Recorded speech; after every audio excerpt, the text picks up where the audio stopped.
Good morning students, how are you today? कैसे हैं आप? आज हम बात करेंगे गॉस थ्योरम के बारे में और इलेक्ट्रोस्टैटिक्स का सबसे इंपॉर्टेंट टॉपिक जिसके ऊपर आप 100% एक क्वेश्चन एक्सपेक्ट कर सकते हैं अपने अपकमिंग बोर्ड एग्जामिनेशन में, अपने नीट के एग्जामिनेशन में और जेई मेंस के अंदर। कि गॉस का बहुत बड़ा कंट्रीब्यूशन है इलेक्ट्रोस्टैटिक्स की सबसे इंपॉर्टेंट थ्योरम्स में से एक है। एक आपने कूलम्स लॉ ऑलरेडी पढ़ लिया है।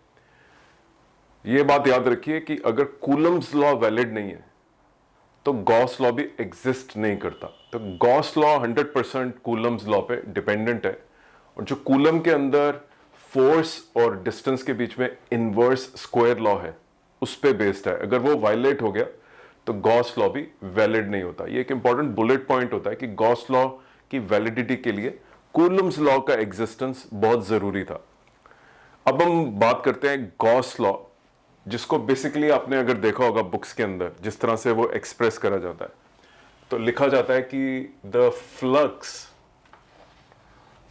Through a surface, okay, electric flux है through a surface is given by the expression Q upon epsilon not.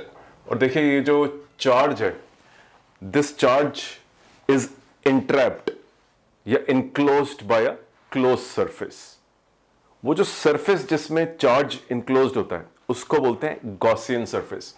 कल हमने डिस्कशन करी थी कि इलेक्ट्रिक फ्लक्स को निकालने के बहुत सारे मेथड हो सकते हैं और उनमें से एक मेथड जो था वो मैंने आपको कल सिखाया था, वो था जिसमें हमने सरफेस इंटीग्रेशन करी थी। Yesterday we discussed this surface integral called as E.ds, okay.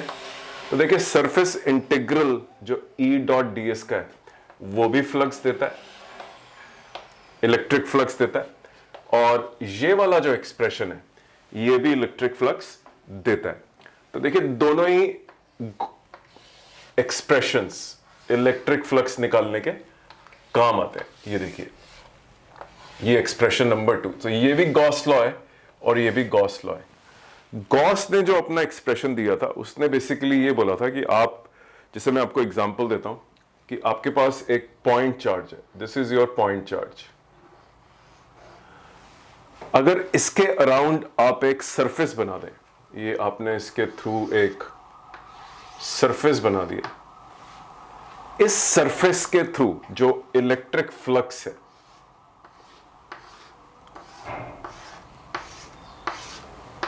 उसको निकालने के लिए, ये इलेक्ट्रिक फ्लक्स है आपका फाई ई, आपका जो मेथड रहेगा वो ये रहेगा कि आप इस गॉसियन सरफेस को लीजिए।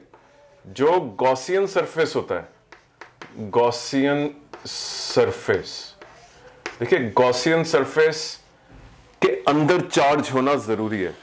अगर आपने ऐसा सरफेस चुना जिसमें चार्ज इंट्रैप्ड या इनक्लोज नहीं है तो आपका आंसर फ्लक्स का 0 आएगा।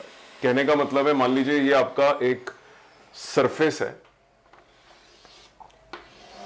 इसके अंदर चार्ज इनक्लोज्ड है, तो आपको अगर फ्लक्स निकालना है तो आप फ्लक्स लिखेंगे is equal to Q enclosed by the Gaussian surface divided by permittivity. तो देखिए ये गॉसियन सरफेस है, गॉसियन सरफेस के अंदर चार्ज है। लेकिन अगर हम सिचुएशन को बदल दें और हम ये बोलें कि आपका जो चार्ज है वो गॉसियन सरफेस के बाहर है, मान लीजिए -2Q है और आपका सरफेस यहां पे है, इस केस के अंदर electric flux through the surface will be 0, क्योंकि चार्ज इंट्रैप्ड नहीं है। इंट्रैप्ड का मतलब होता है उसके अंदर नहीं है, इनक्लोज नहीं है। तो आपका जो फ्लक्स है that is equal to Q enclosed, कोई भी चार्ज अंदर नहीं है तो 0 अपॉन एप्सिलॉन नॉट, तो आपका फ्लक्स भी 0 आ गया।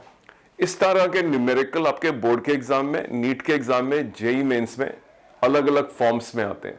उसके अंदर मल्टीपल चार्ज कॉन्फ़िगरेशंस हो सकती हैं और आपसे वो पूछ सकते हैं कि इस पर्टिकुलर क्लोज्ड एरिया के अंदर हमारे पास इतना फ्लक्स है और अगर इतना फ्लक्स है तो चार्ज कितना था। तो उल्टा भी पूछा जाता है कि आपको फ्लक्स दे देते हैं और इनक्लोज चार्ज के बारे में पूछा जाता है।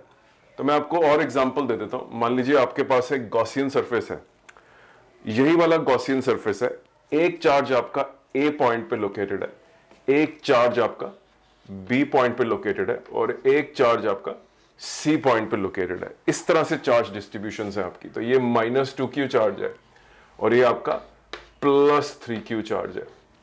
तो देखिए, अगर आप गॉसियन सरफेस के पॉइंट ऑफ व्यू से देखेंगे तो जो गॉसियन सरफेस आपने चुना है उसमें क्यू इनक्लोज सिर्फ ये वाला है। तो जब आप flux through the Gaussian surface निकालेंगे, जो आपका गॉसियन सरफेस है, उसको लिखने के लिए आपको क्या लिखना है कि that flux is going to be given by the charge at the point A divided by epsilon naught. कहने का मतलब है 3q और पॉइंट सी पे जो चार्ज आपका लोकेटेड है, मान लीजिए ये सी पॉइंट पे 3q है और बी पॉइंट पे -2q है, तो आपका ये चार्ज इस सरफेस के अंदर नहीं है, इसलिए फ्लक्स की कैलकुलेशन में वो आप नहीं लेंगे। लेकिन अगर आप सरफेस के अंदर चार्ज को एनक्लोज कर लेते हैं, मान लीजिए मैं नया सरफेस ले लेता हूं जो ये वाला सरफेस है। Now what you see here is that I have taken a Gaussian surface which includes the charge at B and the charge at A.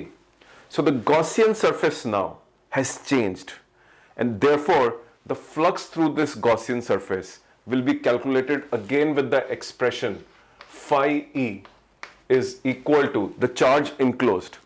The charge enclosed by the new Gaussian surface is -2q plus q divided by epsilon naught.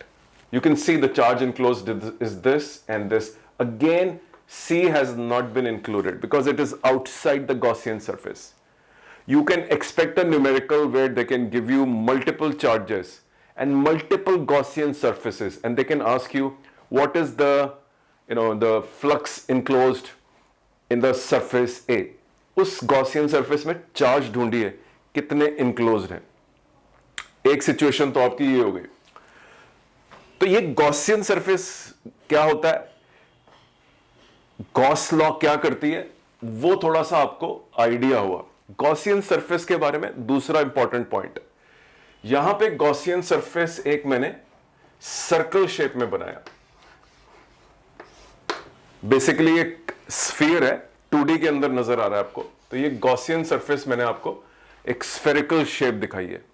यहां पे Gaussian surface एक rectangular shape में दिखाया है और इधर Gaussian surface दोबारा से स्फेरिकल शेप में बनाया है। तो क्या गॉसियन सरफेस की जो शेप होती है, क्या उससे फर्क पड़ता है?